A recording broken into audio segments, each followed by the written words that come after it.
आपने अभी तक रजिस्टर किया कि नहीं? जी हाँ, राष्ट्रवादियों का महाकुंभ इस साल वापस आ रहा है, और बड़ा और बेहतर और 100 से ज़्यादा आपके पसंदीदा वक्ताओं के साथ। इस कार्यक्रम की सारी डिटेल आपको नीचे दिए गए लिंक में मिल जाएगी। और यदि आप इस कार्यक्रम में आने में असमर्थ हैं तो आप इस कार्यक्रम में सहयोग दे के इसको सफल बना सकते हैं। इस कार्यक्रम को आपके फाइनेंशियल सपोर्ट की आवश्यकता है, और सहयोग से ही एक हिंदू इकोसिस्टम खड़ा होगा। कुछ स्पीकर्स जो आपको सुनने को मिलेंगे, जैसे आनंद रंगनाथन, विष्णु शंकर जैन, मीनाक्षी जैन जी, भाऊ तोड़सेकर, टी राजा सिंह, अनुपम मिश्र और कई और वक्ता जो सनातन धरोहर के लिए काम कर रहे हैं। रजिस्ट्रेशन के लिए और डोनेट करने के लिए नीचे लिंक दिए हुए हैं, और आप सपोर्ट के लिए क्यूआर भी स्कैन कर सकते हैं। इनकी कांग्रेस वालों की एक आदत बन गई है हर चीज में जातियां ढूंढने की। जब ज्ञानेश कुमार को आपने देखा होगा, जहां वो बैठे हुए थे ज्ञानेश कुमार लिखा हुआ था उनका नाम, लेकिन कांग्रेसियों के हर ट्वीट में ज्ञानेश कुमार गुप्ता लिखा गया, ज्ञानेश कुमार गुप्ता। अच्छा। स्वर्ण जातियों से बहुत नफरत है कांग्रेस वालों को साहब। लेकिन इन लोगों का जो माइंड सेट है, ये दूसरों पे आरोप लगाते हैं जातिवादी, ये सबसे ज्यादा जातिवादी है ये लोग। ये जो अपने आप को जातिवादी ही नहीं है, जातीय घृणा फैलाते हैं ये चारों तरफ। जी, घृणा फैलाते हैं ये। और हकीकत बात यह है कि जो कांग्रेस में कभी ब्रेन हुआ करता था, जो लोग कांग्रेस को चलाते थे, अहमद पटेल जैसे लोग, या फिर पी चिदम्बरम, कपिल सिब्बल, दिग्विजय सिंह, और इवन रणदीप सुरजेवाला भी अभी कुछ साल पहले तक, इन सब लोगों ने राहुल गांधी से खुद को कट कर लिया। और देखिए, राहुल गांधी को सपोर्ट करने के लिए आरफा खानम शेरवानी ने चैनल बना लिया साहब, द वायर से फायर हो गई वो।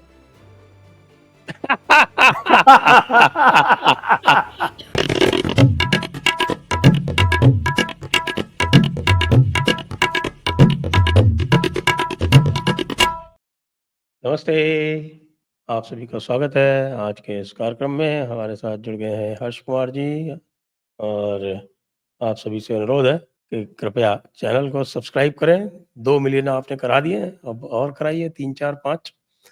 और साथ में ये भी कि क्राउड फंडिंग चालू है 7, 8, 9 नवंबर के राष्ट्रवादियों के महाकुंभ के लिए। दी जयपुर डायलॉग्स एनुअल समिट, उसका 32% टारगेट पूरा हो चुका है। बाकी भी आप लोगों के सहयोग से शीघ्र पूरा करवाएं, यह आपसे अनुरोध है। आइए चलते हैं हर्ष जी के पास। स्वागत है हर्ष जी। जी धन्यवाद, बधाई आपको 2 मिलियन होने पे। धन्यवाद है आप सभी लोगों के सहयोग से, और आपका तो विशेष सहयोग रहा है। बस हमारा तो यही सहयोग है कि हर हफ्ते आ जाते हैं आपके चैनल पे। और क्या है। तो ये बताएं साहब कि वो कल तक इम्पीचमेंट की बात चल रही थी कि ज्ञानेश कुमार जी को इम्पीच किया जाएगा। आज सवेरे उनकी बेटियों की फोटो वोटो भी डाली जा रही थी।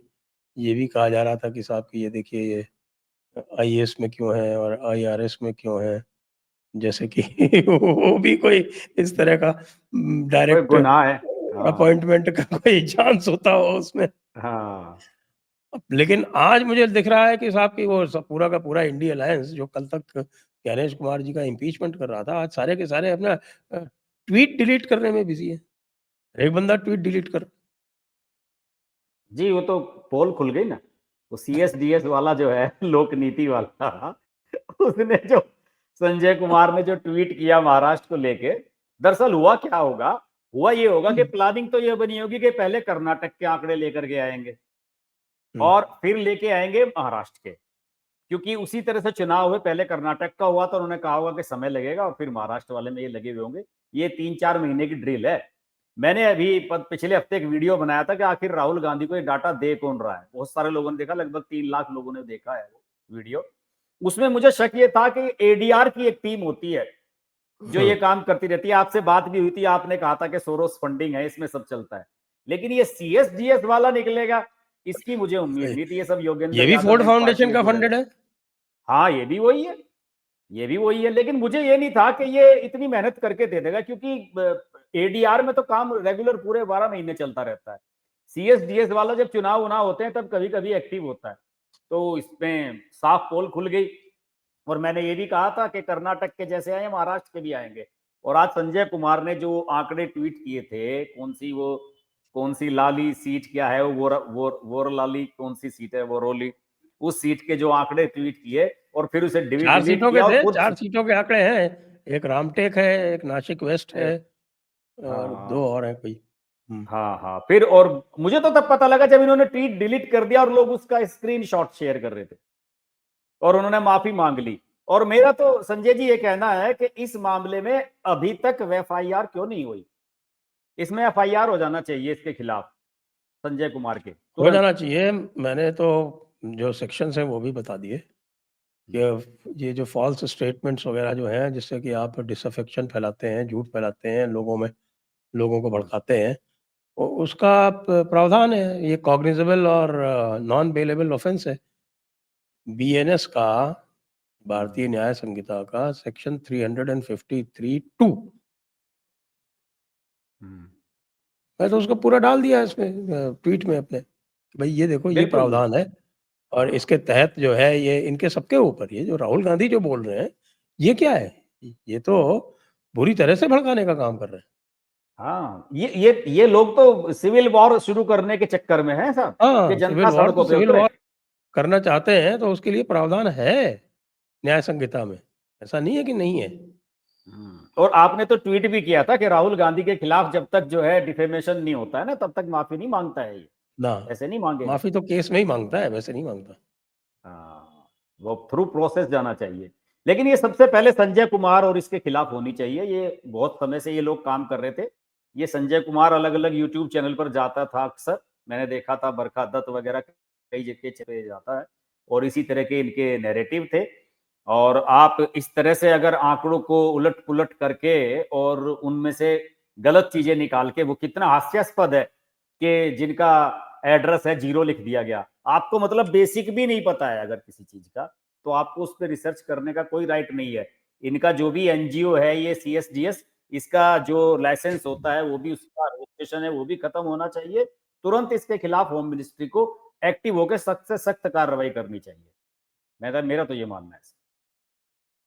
बिल्कुल, आप ये देखें हैं कि पूरा पार्लियामेंट का सेशन जो है इन्होंने इसी के चक्कर में खराब कर बर्बाद करा दिया। दिया। और वो राहुल गांधी पता नहीं क्या क्या बोले जा रहे हैं वहां पे बिहार में, बिना सिर पैर की बातें, कल वो भी भी इन्हीं वीडियो के आया ऊपर उसका। आ रहे थे। हाँ, पूरा वो उन्होंने इन्हीं के उस पे कूद रहा है। पूरा पावर पॉइंट प्रेजेंटेशन उनका जो था एटम बॉम्ब वाला, वो एटम बॉम्ब इसी आंकड़े पे आधारित था। एटम बॉम्ब ऊपर से बॉम्बे हाई कोर्ट ने पहले डिसमिस कर दी है, आज बड़ी कस के डांट मारते हुए सुप्रीम कोर्ट ने भी डिसमिस कर दी। महाराष्ट्र कह रहे हैं कि साहब कि महाराष्ट्र इलेक्शन जो है वो इनवैलिड करके फिर से चुनाव करो। अब तो देखिए, आप इसमें जो भी प्रावधान है साहब, इसमें एक्शन होना चाहिए। मैं तो बार बार कहता रहा हूं कि जब तक एक्शन नहीं होगा लोग ऐसे ही बकवास करते रहेंगे, कुछ होने वाला नहीं है। कानूनी तरीके से जाओ और जब कानून आपके पक्ष में है तो फिर आपको इसमें डरने की क्या बात। मुझे तो लगता है कि इसमें चुनाव आयोग को ही कोई एक्शन लेना चाहिए। और खासतौर से ये जो चुनावी आंकड़ों को लेकर ये जो खेल करते हैं ना, जितने भी ये एनजीओ टाइप के लोग हैं, जितने भी ऑर्गेनाइजेशन बने हुए हैं, इन पे तो चुनाव आयोग को बहुत सख्ती करनी चाहिए। ये सब बकवास करते हैं। और आपको बता दूं कि ये जो कई बार आंकड़े देते हैं ना कि इस पार्टी के इतने आपराधिक छवि के हैं, इस पार्टी के इतने आपराधिक छवि के हैं, अगर आप जेन्युइनली तरीके से देखने जाएंगे उसमें भी ये गड़बड़ी करते हैं। वो आंकड़े भी ये गलत तरीके से दिखाए जाते हैं। उनकी कोई इंक्वायरी नहीं करता, ना कोई मानता, सब सोचते हैं कि और भाई जिस लगातार पार्टी के झूठ बोल रहे हैं। कल एक कोई रंजू देवी को पकड़ा है, आज उसने कहा कि साहब कि मुझको तो ये झूठ बोलने के लिए कहा गया था। फिर आज कोई आपके कोई सुबोध कुमार और श्यामली सिन्हा को पकड़ा है, वो भी झूठ निकला कि भी लोकसभा चुनाव में भाग संख्या 10 में था, अब भाग संख्या 11 में आ गया। अब वो दिखा रहे हैं कि साहब भाग संख्या 10 से डिलीट हो गया। अरे भाई ये तो मेरे साथ भी हुआ था। हमारा बूथ नंबर जो था, उस बूथ के 2 भाग हो गए, बूथ अलग अलग हो गए। तो जिस बूथ में मैं पहले था उसमें नहीं रहा, दूसरे में चला गया। हाँ, वो सिंपल इसलिए बात है क्योंकि वो बूथ जो था वो 1200 की संख्या क्रॉस कर गया। 1200 की संख्या क्रॉस करते ही उसको वो डिवाइड कर देते हैं, वो डिवाइड हो गया। तो इसका मतलब मैं चिल्लाने लगूँ, ओए मेरे को डिलीट कर दिया, मेरे को डिलीट कर दिया, मेरे को डिलीट कर दिया। भाई ये तो अपना दायित्व होता है, पर्ची आई जाती है। आपका हाँ। बीएलओ जो है वो पर्ची दे ही जाता है। हम्म। अगर पर्ची नहीं भी दे तो आप सर्च कर सकते हो। हाँ बिल्कुल, और ये हम तो लोग वहां सब जब जाके भी जाते हैं वोट करने सेंटर के पे भी पहले मिल सर्च जाती करते है हैं। चीजें। हाँ, अच्छा, सेंटर सेंटर पे भी हो सेंटर पे जाती भी मिल जाती है, लेकिन है। हाँ। हम और आप लोग जो हैं हमारी स्थिति में तो हम सर्च कर सकते हैं ना, इसमें क्या हाँ प्रॉब्लम है बिल्कुल, सर्च करने में? बिल्कुल सही बात है। और देखिए ये जो अभी हल्ला मचा रहे थे कि इतने लाख वोट कट गए, वो आंकड़े दे दिए हैं उसने चुनाव आयोग ने, सब बस 65 लाख का वो रिलीज कर दिया है कल। तो उसको हाँ, सब लेके कर जो ये दिया है। हंगा, कुछ भी हाँ नहीं है इनके पास में, ये बकवास है। झूठ बोल-बोल के। आप और आपकी बात से अगर मैं मानूं कि 1200 पे बूथ अलग हो जाता है, 65 लाख वोट कम होने से देखिए कितने बूथ कम होंगे, कितना मैन पावर कम होगा सरकार का। आप ये बताइए कि उसमें अगर मरे हुए के नाम चलते रहेंगे तो बूथों की संख्या भी तो बढ़ी रहेगी ना हर क्षेत्र में, अगर रिफाइन नहीं करेंगे आप अपनी सूची को। कि बूथ की संख्या कम हो जाती है, हाँ। वोट परसेंटेज कम हो जाता है, टर्नआउट जो है वो कम दिखता है। हाँ, मशीनें कम लगेंगी, सही बात है। तो टर्नआउट अगर आपके कम होंगे लोग तो टर्नआउट ज़्यादा दिखेगा ना। हाँ, जब टोटल नंबर कम होगा तो वो टर्नआउट ज्यादा आएगा, वो जो लेकिन 55 दिख होता रहा ये था वो नहीं 60 है, दिखाई ये भी देगा फिर। इसमें भी क्योंकि लोगों को पता रहता है ना कि कौन-कौन मर गया है, तो उसके नाम पे झूठा वोट डलवाते हैं ये लोग, ये भी होता है। हम्म। लेकिन अब तो आपने अब लाइव देखा या नहीं मुझे नहीं पता, अब जो प्रेस कॉन्फ्रेंस की ज्ञानेश कुमार ने, कमाल का बोल रहा है साहब वो बंदा, और बड़े मोल तोल के ठोस तरीके से कहा कि नहीं, आप बहुत बहुत हमारे अच्छा बोला, मतदाताओं बहुत के, अच्छा बोला। हाँ उसने कहा कि आप हमारे कंधे पे रख के हमारे मतदाताओं को शिकार नहीं कर सकते आप इस तरीके से, और हम उसके साथ खड़े हुए हैं चट्टान की तरह, आए वो तो अपना मैं वोट तो ये कह डालें रहा हूँ और ये हम तो। लगातार बंदा झूठ बोले जा रहा है, तो ये भई इंसाइटमेंट है, ये लोगों को भड़काने की कोशिश है ये। हम्म। कंटीन्यूअस झूठ। तो और एक बात और आपने ए, और देखी है संजय जी, इनकी कांग्रेस वालों की एक आदत बन गई है हर चीज में जातियां ढूंढने की। जब ज्ञानेश कुमार को आपने देखा होगा, जहां वो बैठे होते ज्ञानेश कुमार लिखा हुआ था उनका नाम, लेकिन हुँ, कांग्रेसियों के हर ट्वीट में ज्ञानेश कुमार गुप्ता लिखा गया, ज्ञानेश कुमार गुप्ता। अच्छा। स्वर्ण जातियों से, स्वर्ण जातियों हुँ, से बहुत नफरत है कांग्रेस वालों को साहब। जो स्वर्ण बिरादरियां हैं, सवर्ण बिरादरियों को कांग्रेस को वोट नहीं देनी चाहिए बिल्कुल भी। एक भी आदमी अगर कोई नहीं बनिया मिलेगा। बामण जो ऊपर, ये इस हर चीज में जाति वाला अब एंगल बिल्कुल निकालना नहीं आते हैं। मिलेंगे ये जो इनके जो वोट अभी तक जो मिल रहे थे, काफ़ी कुछ जो पुराने कांग्रेसी हैं ना, वो तो कांग्रेस के नाम से ही वोट देते हैं। हाँ हाँ, है बहुत और बुजुर्ग उनकी है भी समझ पुराने में आ हैं। रहा है। एक तो उनकी जी संख्या कम होती जा रही है, जी भई जी, सही सही बूढ़े कह रहे हैं होते आप, चले अब जा वो रहे हैं रहे नहीं। सब। जी हुँ, जी जी, रहे नहीं दुनिया में, बहुत बहुत सारे लोग तो उनमें से स्वर्गवासी हो गए अब। तो पुराने जो वोटर थे इनके वो तो हुए ही हैं, और जो नई जनरेशन अभी पिछले 20-25 साल में सामने आई है, वो सब इनके रस्तों को इन्हें देख ही रही है। CWG स्कैम, 2G स्कैम, ये सब रॉबर्ट वाड्रा, वो सारी कहानियां पिछले 20 साल में सबके सामने हुई हैं। तो नई जनरेशन तो इनसे बिल्कुल कट चुकी है। लेकिन मैं यहाँ पे ये फिर कहना चाहता हूँ, ये दोहराना चाहता हूँ कि हर मुद्दे में जातीय चीजों को ले आना। आपको याद होगा कि एक डिबेट हुई थी, शायद आज तक पे या किस पे हुई थी, उसमें वो योगेंद्र यादव जो है चित्रा त्रिपाठी से भिड़ गया था, एंकर से, और बार बार ये कह रहा था चित्रा त्रिपाठी जी, चित्रा त्रिपाठी जी, वो त्रिपाठी पे बड़ा जोर दे रहा था। तो उसका वो चित्रा त्रिपाठी ने कहा था कि भाई आप ये बार बार इस तरीके से क्यों, आप चित्रा जी भी कह सकते हैं।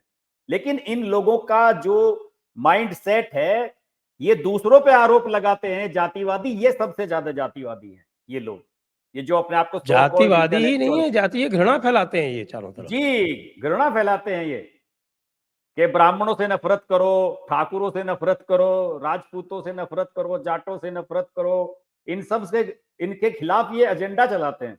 जैसे इन्हें लगता है कि केवल दलित मुस्लिम दो दो दो वर्गों को ही बस वोट डालना चाहिए, बाकी को किस देश में वोट डालने का अधिकार ही नहीं रहा। इस तरह की इनकी माइंडसेट है।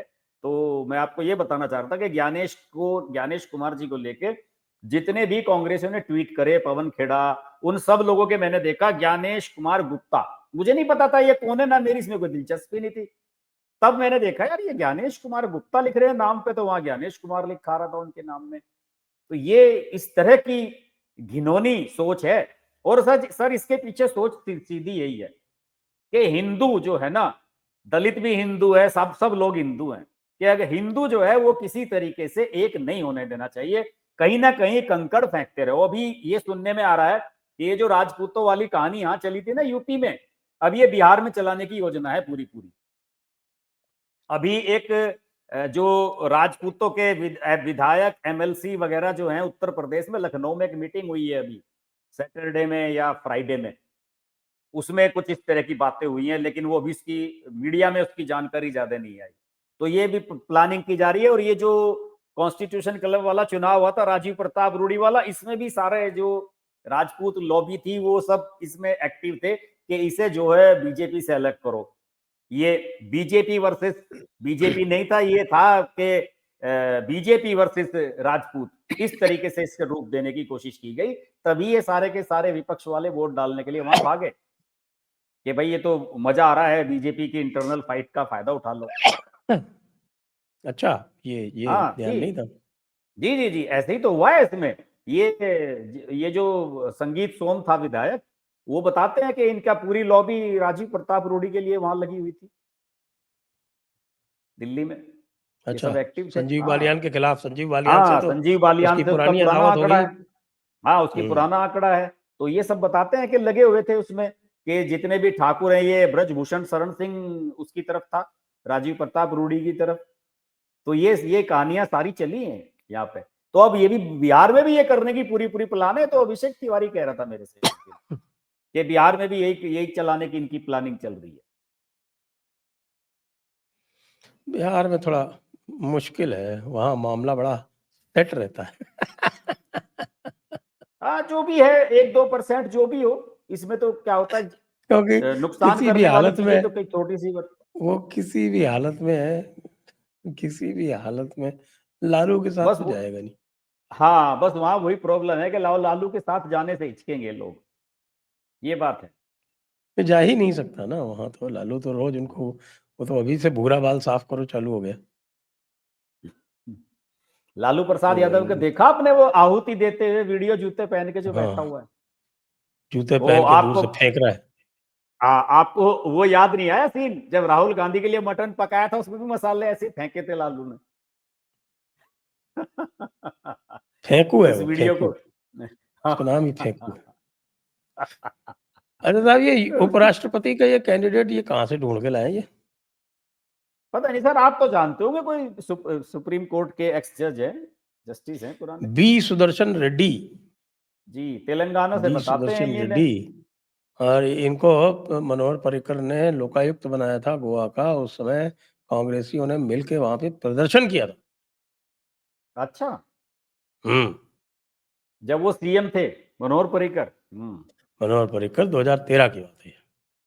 अच्छा अच्छा। 2011 में रिटायर हुए, 2007 से 2011 तक सुप्रीम कोर्ट के जज थे ये। उसके हम्म। पहले गुवाहाटी हाई कोर्ट के जस्टिस थे, उसके पहले आपके आंध्र प्रदेश हाई कोर्ट के जज थे ये। आंध्र प्रदेश से ही हैं, अब तेलंगाना में आगे होंगे, मूल रूप से आंध्र प्रदेश का ही बताया जा रहा है। अब तो खाली आंध्र प्रदेश ही था ना, हाँ, तेलंगाना तो 2013 2014 में में बना। बना, 14 में जी। तो इसका क्या क्या सोच के बनाया इन्होंने, ये क्या क्या लग रहा है आपको, विपक्ष वाले क्यों कैंडिडेट मुझे उतार तो रहे हैं? हारना मुझे तो तो ये इनको लग है ही। रहा है कि वो वाईएसआर ने समर्थन कर दिया। इन्होंने कहा यार वाईएसआर के वोट चले गए, बड़ा गड़बड़ हो गया, वाईएसआर के वोट कैसे लिए जाए, ऐसा ऐसा करो, किसी रेड्डी को बना दो। तो वाईएसआर कैसे जाएगा रेड्डी के खिलाफ? हाँ, जगन मोहन रेड्डी ने जो है पॉजिटिव रिस्पॉन्स दिया था राधा कृष्णन उसने तो की कल ही तरफ। अनाउंस कर दिया था ना। हाँ, उसको तो अनाउंस कर दिया उसने तो खुलेआम। उसने तो उनका सीपी राधाकृष्णन का कल ही अनाउंस कर दिया था। अच्छा, सीपी राधाकृष्णन जो है ये खांटी आरएसएस के बताए जाते हैं। हाँ, आरएसएस के हैं बिल्कुल।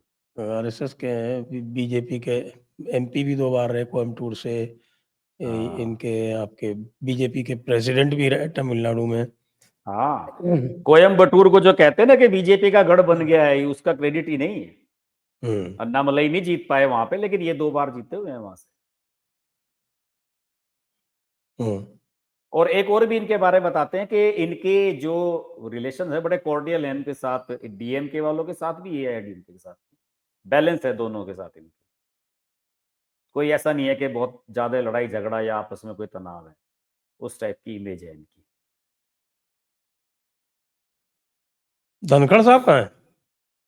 पता नहीं साहब, धनखड़ साहब तो कहाँ है? धनखड़ साहब तो गायब हैं। आप बताएं ना, आपके जयपुर में होंगे धनखड़ साहब, और कहाँ होंगे? नहीं नहीं। वो तो इस्तीफा देने के बाद जो है पहले ही दिन जयपुर के जाने वाले थे, फिर आप लोगों ने, राजस्थान वालों ने पता नहीं क्या खेल कर दिया उनके साथ, कहाँ ले गए उन्हें बेचारों को। कहीं जोधपुर वोधपुर के किसी किले में तो नहीं है आजकल वो?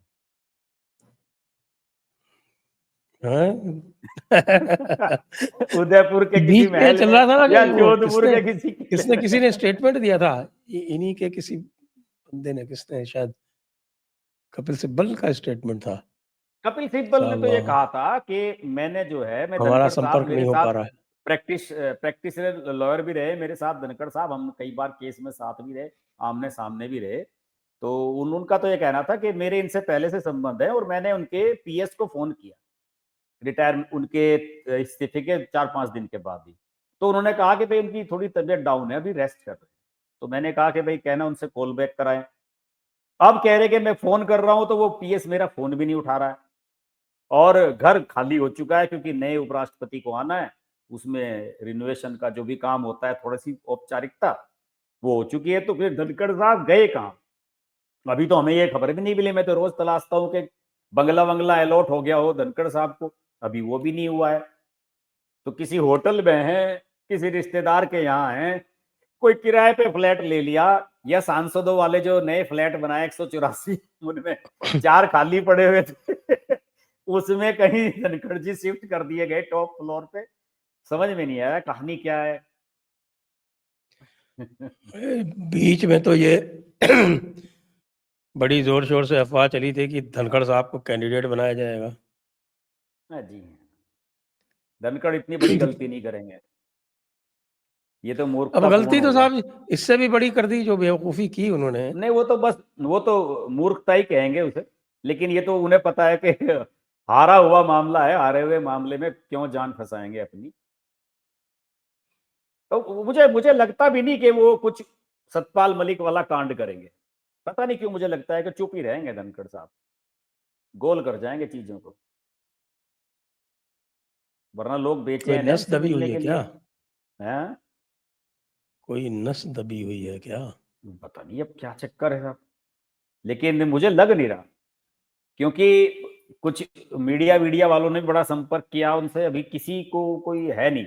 अभी तो खैर, अभी उपराष्ट्रपति का चुनाव भी होना है, अभी तो मामला ताजा ताजा है, अभी तो सेशन चल रहा है, 1 महीना भी नहीं हुआ। तो हो सकता है बाद में कुछ चीजें आए, लेकिन लगता नहीं कि वो थोड़ा उस तरह से, जैसे आपने भी बताया था कि उस तरह के मिजाज के आदमी है नहीं धनखड़ साहब, कि ज्यादा गर्मजोशी से कुछ ऐसी स्पीच देंगे या कुछ सरकार के खिलाफ बोलेंगे, या सतपाल मलिक की तरह जो है वो आरोप लगाएंगे, ऐसा कुछ करेंगे नहीं जहां तक मुझे लग रहा है। अच्छा साहब, ये एक वो जो इनके सांसद हैं वहां के गोरखपुर वाले, डॉक्टर राधा मोहन दास अग्रवाल, वो 2 दिन से ट्वीट यही कर रहे हैं कि ये जाट हैं साउथ के, राधा कृष्णन जी।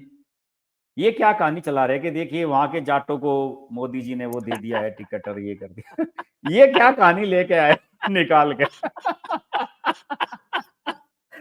आपने देखे नहीं उनके ट्वीट? 2 ट्वीट किए उन्होंने कि मोदी जी जो है वो ये, अब पता नहीं है जो गौंडर समुदाय वाले होते हैं ये जाट है क्या वहां के, क्या है, या मार्शल कौम है कोई ऐसी। वो लगातार ट्वीट करे जा रहे हैं कि मोदी जी ने जाटों का देखे कितना मान सम्मान किया, जाट एसोसिएशन, जाट समाज सबको टैग कर रहे हैं ट्वीट्स में अपने। ये पता नहीं क्या कहानी लेके आए ये ये बड़ा मजेदार मजेदार। चला है।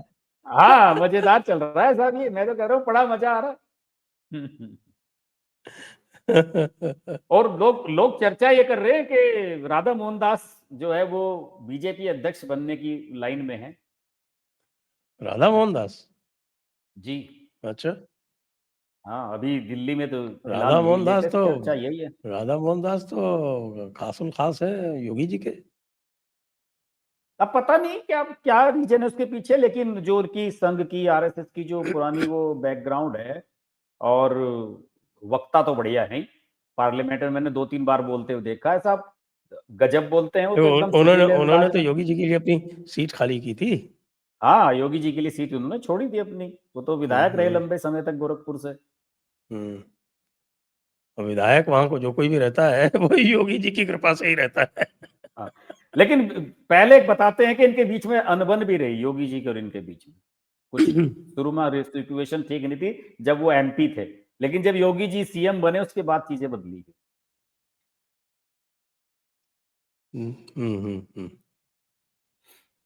तो साहब और हमारे केजरीवाल जी वापस एक्टिव हो रहे हैं क्या? केजरीवाल तो यहाँ दिल्ली में तो अब नजर नहीं आते। पंजाब में ही दिल्ली रहता से है। दिल्ली से तो भाग गए हैं केजरीवाल और मनीष सिसोदिया दोनों। अब तो इनका डेरा पंजाब में जम गया है। अब इनका अगला टारगेट ये है कि ऐसी स्थिति पैदा की जाए कि अब की बार भगवंत सिंह मान को ना बनाना पड़े चीफ मिनिस्टर। और भगवंत मान अच्छा। इस पूरी पूरी कोशिश में है कि भाई चीफ मिनिस्टर मैं ही बनूंगा। ऐसा होता है ना कि अगर कुछ सीटें कम हो जाती हैं, वैसे इनकी तो सीटें भर भर के आई थी, 117 में से 92 आई थी वहां पे। और अगर सीटें कम आती हैं तो उस समय थोड़ा सा एक पावर होती है हाईकमान के बारे में, हाईकमान के पास, कि वो समीकरण बना सकता है अपने। तो उस प्रयास तो यही चल रहा है, लेकिन दिक्कत की बात यह है वहां पे इनके सामने कि इन्हें भगवंत मान का कोई ऑप्शन नहीं नजर आ रहा। और पंजाब में बिना पगड़ी वाला चलेगा नहीं, कि केजरीवाल को तो कोई मंजूर नहीं करेगा, या मनीष सिसोदिया टाइप के, इस टाइप के लोग, बाहर के जो लोग हैं पंजाब वाले से स्वीकार नहीं करेंगे, बवाल हो जाएगा वहां। तो समस्या यह है कि आम आदमी पार्टी के भीतर ही भगवंत सिंह मान का कोई विकल्प इन्हें नजर नहीं आता, और जट सिख है वो, उसका कोई विकल्प है नहीं इनके पास, वहां फंसे हुए हैं ये। मुझे तो उसकी हरकतों से ये लगता है केजरीवाल खुद ही बनना चाहता है चीफ मिनिस्टर वहां का, जो उसका पुराना प्लान था। वो तो प्लान तो है, वो तो जैसे कुमार विश्वास ने कहा था, लेकिन वो प्रधानमंत्री बनना चाहता है ना पंजाब। आप सोचें, समझें इसे। जैसे वो जगजीत सिंह चौहान लंदन में रहता था ना, राष्ट्रपति बन गया था खालिस्तान का। उसने ऐसा है पूरी साहब। मंत्री परिषद वगैरह अभी तो बना ली थी अपनी। अभी तो प्रधानमंत्री की जगह, यानी प्रधानमंत्री के चाहने वाली जगह जो है ना, एस्पिरेंट जिसको बोलते हैं, प्रधानमंत्री के एस्पिरेंट की जगह खाली नहीं है। उसके लिए तो राहुल गांधी का आप देख रहे हैं, आज हाँ, कांग्रेस लॉन्ग ही लॉन्ग चला रहे हैं टर्म उसके क्यू है, ऊपर। लॉन्ग टर्म क्यू है वहां। नहीं, कांग्रेस ही चला रहे हैं उसका तो बाकायदा आप टाई मीम्स और डाल रहे हैं साहब। टाई और जैकेट पहना के उसको बैठाल के, और लिखा हुआ है प्राइम मिनिस्टर लगाया हुआ है उसके आगे। हाँ, वो भी ओरिजिनल नहीं है फोटो, एआई जनरेटेड है। राहुल गांधी को अच्छा। बैठा के एआई जनरेटेड फोटो है। आप राहुल गांधी का कोई ओरिजिनल फोटो लेते, उसके सामने प्रधानमंत्री लिख देते, इन्हें शर्म भी नहीं आती ऐसा करते हुए, अपनी खिल्ली उड़वाते हैं ये। मतलब चापलूसी कांग्रेस में इस हद तक चली गई है कि राहुल गांधी को प्लीज करने के लिए इस तरह के सोशल मीडिया पर मीम्स चलवा के ये लोग उसका बेवकूफ बना रहे हैं। और हकीकत बात यह है कि जो कांग्रेस में कभी ब्रेन हुआ करता था, जो लोग कांग्रेस को चलाते थे, अहमद पटेल जैसे लोग, या फिर पी चिदम्बरम, कपिल सिब्बल, दिग्विजय सिंह, और इवन रणदीप सुरजेवाला भी अभी कुछ साल पहले तक, इन सब लोगों ने राहुल गांधी से खुद को कट कर लिया। अब देखिए राहुल गांधी के एजेंडे पे कौन चलते हैं इस समय? पवन खेड़ा, कोई हैसियत नहीं है। सुप्रिया श्रीनाथ, कोई हैसियत नहीं है। खड़गे साहब कृपा दृष्टि पे हैं, ले दे के केसी वेणुगोपाल हैं जो सांसद बन गए इस बार केरल से। वरना जो है जितने भी लोग हैं, ये क्या कहना चाहिए कि नॉन परफॉर्मर टाइप के लोग हैं, इनका कोई वजूद नहीं है पार्टी में। वरना दिग्विजय सिंह जैसे लोग हुआ करते थे, राजेश वो क्या नाम का, सचिन पायलट, अशोक गहलोत, ऐसे लोग हुआ करते थे। अशोक गहलोत क्यों नहीं करता राहुल गांधी के समर्थन में ट्वीट? सचिन पायलट क्यों नहीं उसकी हर बात को भाव देता? रणदीप सुरजेवाला भी 2-3 साल पहले तक करता था, लेकिन अब वो भी समझ गया है। तो राहुल गांधी जो है ना, वो सब एकदम किनारे पे हो गए। और एक कहते हैं ना कि जो बैड ट्रिक्स वाली, जो डर्टी ट्रिक्स जो वाली टीम है, राहुल गांधी केवल उसके लीडर बन गए हैं पार्टी।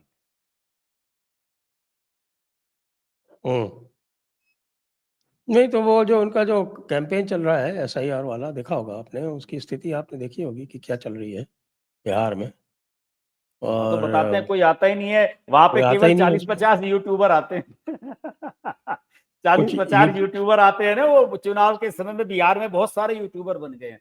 सुनने में आया कि हजारों यूट्यूबर हो गए हैं बिहार में, जो बिहार चुनाव के लिए, क्योंकि पिछली बार तो उतना नहीं था सोशल मीडिया का इतना जितना, और पिछली बार जब चुनाव हुए थे कोविड का माहौल था, लेकिन इस बार तो बहुत ओपन हो रहा है और चुनाव में अभी समय भी है। तो राहुल गांधी के सामने मैं कल वीडियो देख रहा था, वो कहाँ कौन से सूर्य देव मंदिर गए थे, उसके बाहर की एक वीडियो आ रही थी, जिसे देखो वो मोबाइल लेके जो है वो वीडियो बना रहा था, ब्लॉगिंग कर रहा था। तो राहुल गांधी के उसमें तो जनता कम यूट्यूबर ज्यादा नजर आ रहे हैं। और देखिए, राहुल गांधी को सपोर्ट करने के लिए आरफा खानम शेरवानी ने चैनल बना लिया साहब, द वायर से फायर हो गई वो।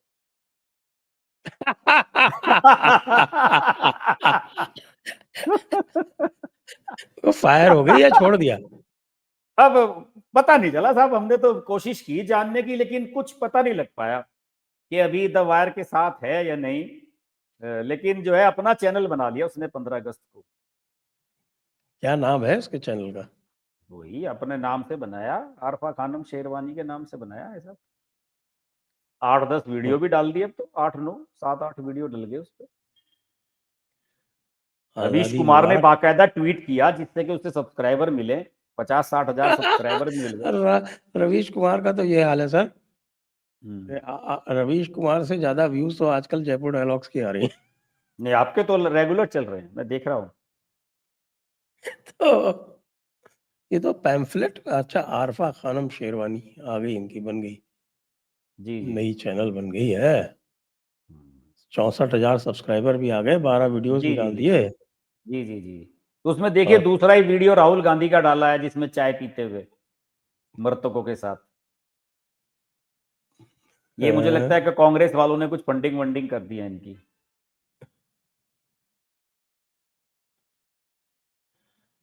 मुर्दों के साथ चाय क्यों पी रहे हैं राहुल गांधी? क्या हाँ, और बात है इसके सर। अलावा 2-3 वीडियो उसकी राहुल गांधी की जो ये यात्रा चल रही है बिहार वाली, इस पे भी बनाए हैं। और व्यूज। मजेदार मैं बताऊं आपको, इसने अप्रोच किया प्रियंका चतुर्वेदी को कि मुझे इंटरव्यू दे दो अब मेरे चैनल हम्म। के लिए। प्रियंका हम्म। चतुर्वेदी ने दिया अभी पॉडकास्ट स्मिता प्रकाश को, एएनआई को, अभी परसों परले दिन ही आया वो, दो हम्म। तीन दिन पहले ही। तो इसने ये ट्वीट करा चिढ़ के, आरफा ने, कि साहब अगर बीजेपी ज्वाइन करनी है तो एएनआई के पॉडकास्ट में जाओ, मोदी की तारीफ करो और बीजेपी ज्वाइन कर लो। नाम नहीं लिखा इसका। तो इसका बड़ा रिप्लाई करा फिर प्रियंका चतुर्वेदी ने। उसने कहा कि कम से कम अपने दम पे चैनल को मोनिटाइज तो करा लो, उसके बाद ही मुझे बुला लेना।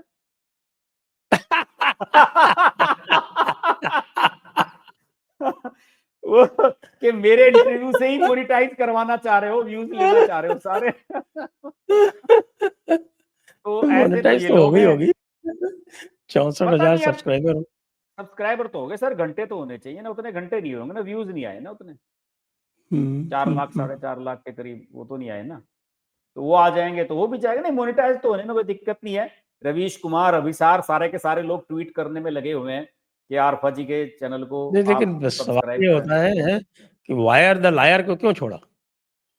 पता नहीं सर, हो सकता है कि दोनों जगह ही काम करें, लेकिन ये तो बात तय है कि जब आदमी अपना चैनल बनाता है तो इसका मतलब कहीं कुछ ना कुछ तो गड़बड़ चल रही है। और द वायर वगैरह की हालत खराब है सर। अब जो इनके फंडिंग वगैरह बाहर से आते थे, जॉर्ज वैसे तो सोरस इसका ये वगैरह। पुराना है, 2009 का बना हुआ है। सर वो ऐसा है ना कि वो जो जिस जीमेल से आप अपना बनाते हो ना चैनल, वो जब क्रिएट हुई थी वो तब से दिखाना शुरू करता है उसको। ये नहीं होता है नहीं। इसके पीछे। हाँ सर, ऐसे ही है, ऐसे ही है सर। मैंने 19 में बनाया था अपना चैनल, लेकिन वो दिखाता था 2012 से, क्योंकि वो मेरी मेल आईडी 2012 से बनी हुई थी। ऐसे ही होता है। देखिए वीडियो तो इसने अभी अच्छा। डाले सारे, वो जीमेल से लेता है। बहुत से लोग अपने चैनल के लिए नई जीमेल बनाते हैं तो फिर नहीं दिखाता। तो इसने कोई पुरानी अपनी जो मेल आईडी है उससे बनाया है ये, इसी वजह से ये पुराना दिखा रहा होगा सर। हाँ, तो अब आपको बिहार में लग क्या रहा है, प्रशांत किशोर क्या करेगा? पता नहीं सर, प्रशांत किशोर का कुछ समझ में नहीं आ रहा मुझे तो, क्या करेगा प्रशांत किशोर। अब मुझे लग रहा है कि जैसे जैसे चुनाव का माहौल बन रहा है, चुनाव नजदीक आ रहे हैं, मुझे लग रहा है कि प्रशांत किशोर पे से फोकस लोगों का हट रहा है। अब फोकस फिर वही आ रहा है, RJD versus JDU, BJP, Congress, यही उसी वही नजर आ रहा है। मुझे तो एक आध सीट इनकी आ जाए, कोई खाता खुल जाए, उसकी संभावना नजर नहीं आती। हालांकि मैं बिहार के ज्यादा समीकरण इस तरह के जानता नहीं हूँ, लेकिन अभिषेक तिवारी के चैनल पे एक दो बार चर्चा हुई इस बारे में, तो वो भी मेरे से काफी हद तक सहमत थे कि ऐसा नहीं है कि कोई बहुत बड़ी हलचल बना रहा है, कुछ खास इम्पैक्ट इसका नजर नहीं आ रहा है। वो नहीं है कि लोग सोच रहे थे जैसे दिल्ली में केजरीवाल आया था, ओवरनाइट एकदम तहलका मच गया था, वो सब चीजें नहीं नजर आ रही इसमें। फिर तो क्या फायदा हुआ उसके आने का? उसकी हाँ, फंडिंग तो देखिए उसकी जो कांग्रेस वालों ने की। एक्टिविटीज थी ना, वो मीडिया क्यों कवर कर रहा था? मीडिया इसलिए कवर कर रहा था कि उस समय बिहार में उसके अलावा कोई पॉलिटिकल एक्टिविटी नहीं हो रही थी और वो घूम रहा था सब जगह, तो मीडिया के सामने वही चीजें आ रही थी, मीडिया वाले उसी का इंटरव्यू ले रहे थे, उसे दिखा रहे थे। लेकिन अब चीजें धीरे धीरे जैसे चुनाव नजदीक आ रहे हैं, मुझे लग रहा है कि देखो चुनाव में तो वोटिंग से 2 दिन पहले तक भी चुनाव में माहौल बदलता है, आप तो जानते ही। लगता है कि इसकी लहर है और 2 दिन में बदल जाती है लहर, ऐसे ऐसा मैसेज होता है जनता के बीच में। तो उस समय चुनाव के समय क्या परिस्थिति बनेगी कुछ कह नहीं सकते, लेकिन मुझे नहीं लगता कि प्रशांत किशोर की जो प्रेजेंस है वो समीकरण बिहार के कुछ बना रही है या बिगाड़ रही है। इम्पैक्ट नहीं नजर आ रहा मुझे इसका। हम्म। देखिए, बिहार का मेरा तो यही मानना है, क्योंकि मैंने बिहार का सर्वे किया है, हम्म। कई बार किया है। बिहार में गुंजाइश नहीं होती ज़्यादा। आप तो कहते हैं कि गणित है वहां तो सीधा। अंक गणित है वहाँ पे, हाँ, अंक गणित है। गणित भी नहीं है। गणित में तो बीज गणित भी होती है, रेखा गणित भी होती है, सब पे सारी गणितें होती हाँ हैं। हाँ, अंक गणित ही चलता है इसमें तो। वहाँ केवल और केवल शुद्ध अंक गणित है, और कोई गणित नहीं लगती। और देख लें इसमें थोड़ा बहुत, जब उत्साह होता है, जैसे जब 2010 का चुनाव हुआ था, उस 2010 के चुनाव में लोगों ने बढ़ चढ़ के वोट दिया था, तो आप देखिए वो तो 3/4 मेजोरिटी आ गई थी उनकी, हम्म। ऑलमोस्ट 3/4 मेजोरिटी लेके आए थे। वो एक एक्सेप्शन था, क्योंकि उसमें जो है वो लोगों ने जाति से आगे भी वोट दिया था एनडीए को, क्योंकि वो सुशासन बाबू का काल था। आपको ध्यान है ना, हाँ 2005 तक लालू थे। फर्स्ट फर्स्ट टाइम उनकी जो इमेज नीतीश हम्म, कुमार की बनी थी वही बनी थी। वो जो सुशासन बाबू वाला कार्यक्रम जो उन्होंने किया था, वो बाद में उन्होंने खराब कर लिया, वो बात अलग है। हम्म। तो वो बड़ा अच्छा बना था। हाँ, और पिछली बार चिराग नहीं साथ था, इस बार चिराग भी साथ आ गया है, ये तो और प्लस चिराग पॉइंट है वहाँ ही। तो होता ही है, वो आपके वो चिराग के जो 5-6% वोट हैं वो ऐड करो, मामला खत्म। हम्म। खत्म मामला। हमारे अभिषेक बाबू तो 150 सीट दे रहे हैं ऑलरेडी। हाँ नहीं, सही सही सही दे रहे हैं। 145 ये वगैरह तो कुछ छोटे मोटे पोल वगैरह है, ओपिनियन वो भी दे रहे हैं।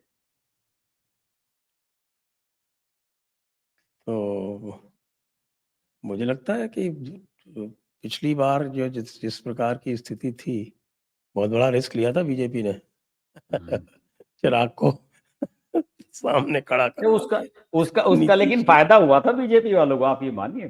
पॉलिटिकली रूप से बीजेपी जो है अब फ्रंट में आ गई ना उससे। अब आप समझिए ना कि आरजेडी के सामने मेन पार्टी इस समय बीजेपी तो है, अगर आंकड़े की बात करें तो आप।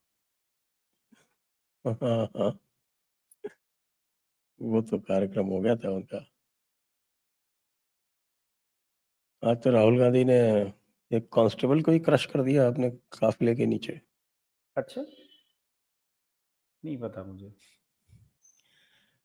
चोट साहब, वोट ये लग गई? बीसीसीआई की बड़ी दौड़ रही है एशिया कप खेलने से। सर हम तो आपसे पहले ही कह रहे थे कि ये एशिया हम्म, कप खेलेंगे और ये पाकिस्तान वाला मैच भी होगा, ये सारी चीजें हो जाती हैं, ये वाली चीज नहीं बचती है इनसे। आज तो टीम डिक्लेयर होगी, उसे बेचारे को लिया नहीं इन्होंने, श्रेयस अय्यर को। श्रेयस अय्यर को भी नहीं लिया, यशस्वी जायसवाल को भी नहीं लिया। यशस्वी जायसवाल को नहीं लिया, वो तो संजू सैमसन और शुभमन गिल को वाइस कैप्टन बना रहे हैं। पता नहीं इस शुभमन गिल को T20 में क्यों रगड़ना चाहते हैं। वो बढ़िया जो है 50 का और टेस्ट मैच का बढ़िया प्लेयर है, तो वो खुद ही T20 में उसे खेलना खिलाना चाहता है नहीं ना। चाहिए। खुद ही, अरे T20 का चैंपियन प्लेयर है वो, नहीं है तो सर, लेकिन फिर आईपीएल आप खेलता है ना। लेकिन अगर आप किसी देखिए आदमी, कितना आईपीएल तो सारे उसमें, और खेलते हैं सर, लेकिन आपको तो नेशनल लेवल पे तो इन चीजों को सोचना पड़ेगा ना। फिर ये कहने लगते हैं कि वर्कलोड की समस्या है। अभी तो बुमराह की कमर में दर्द था, बुमराह को ले लिया वहां के लिए। अरे रेस्ट दो उसे, टेस्ट सीरीज वगैरह वनडे आएंगे बाद में, वहां खिला लेना। T20 के लिए तो आपके पास ऑप्शंस भरे पड़े हैं सर, 2 टीम बना लो, इतने पड़े हुए हैं। कहाँ मेन पावर को अपनी उसमें वेस्ट कर रहे हैं। T20 का इतना कोई खास वैल्यू भी नहीं है। चलिए जी।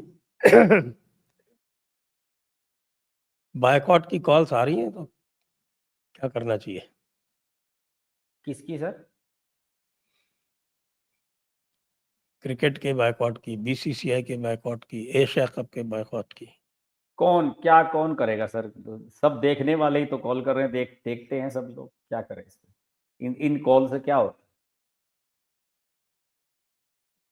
है? तो पाकिस्तान की टीम तो वेस्ट इंडीज से भी पिट गई, सब अरे जगह पिटी रही। वो आपका जो है ना, वो क्लिप कटुआ जुबैर, अच्छा, वो खड़ा हो गया संजय कुमार की डिफेंस में। आप चिड़ियाघर का बालू कहा करते थे उसे। चिड़ियाघर का भालू है तो वो चिड़ियाघर का भालू ही, नाम ही अच्छा, उसका है, संजय कुमार के जुबैर समर्थन का में क्या भालू। खड़ा हो गया? वो क्या कह रहा है? पागल है वो। वो कह रहा है कि राहुल गांधी ने महादेवपुरा का आंकड़ा दिया था, वो कर्नाटका में है, और उसने अपने महाराष्ट्र के डेटा डिलीट किए हैं। तो हम कब महाराष्ट्र कह का रहे तो हैं कि उसने कर्नाटक के डिलीट किए हैं? लेकिन बात तो यही है ना, इससे ये साबित हो गया ना कि इनका सोर्स क्या है। ये सोर्स पता लग गया ना। राहुल गांधी ने ये कहा था कि हमारी टीम ने ये आंकड़े रेक्टिफाई किए हैं, हमारी टीम ने इसको जो है सॉर्टेड किया है, इसको, इन आंकड़ों को। तो उनकी टीम कहां रही? बताते राहुल गांधी की हमारी इस टीम में कौन कौन है, किस किस ने ये आंकड़े जुटाए थे। वो तो बताया नहीं किसी को इन्होंने, तो कह रहे हैं कि हमारी टीम। तो इससे ये पता लग गया है साफ कि इनके साथ कौन कौन सी ताकतें, वो जो सोरोस फंडेड ताकतें लगी हुई है, वो बिल्कुल एकदम खुल गया है खेल इनका।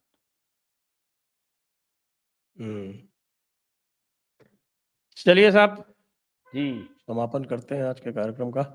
जी। सभी दर्शकों को बहुत बहुत धन्यवाद, हर्ष जी को भी बहुत बहुत धन्यवाद। जय हिंद, जय भारत, वंदे मातरम।